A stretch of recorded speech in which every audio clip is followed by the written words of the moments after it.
पुरानी हवेली का रहस्य। गांव के एक कोने में एक पुरानी टूटी फूटी हवेली खड़ी थी जिसे लोग भूतों वाली हवेली कहते थे।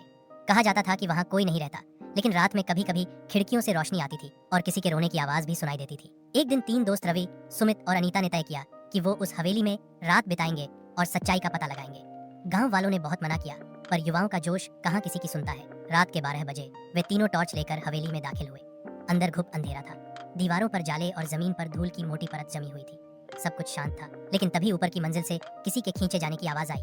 घ्रर घ्रर। अनीता ने डरते हुए कहा, शायद कोई जानवर होगा, लेकिन आवाज अब सीढ़ियों से नीचे आने लगी। रवि ने टॉर्च उस ओर घुमाई, पर वहां कुछ नहीं था। तभी अचानक सुमित जोर से चिल्लाया, मेरे पैर पकड़ लिया किसी ने। सबने देखा, सुमित जमीन पर गिरा था और उसकी टांग किसी अदृश्य ताकत ने पकड़ रखी थी, घसीटते हुए उसे अंधेरे कमरे में ले जा रही थी। रवि और अनीता ने उसे बचाने की कोशिश की, लेकिन सुमित चीखता हुआ अंधेरे में गायब हो गया। अनीता ने कांपती आवाज में रवि से कहा, हमें यहाँ से भागना चाहिए, लेकिन दरवाजा बंद हो चुका था। अचानक दीवार पर खून से लिखा दिखाई दिया, जो आया वो वापस नहीं गया। अगली सुबह गांव वाले हवेली के पास गए, लेकिन वहां न रवि था न अनीता। सिर्फ हवेली की दीवार पर एक और नया नाम खून से लिखा था, रवि।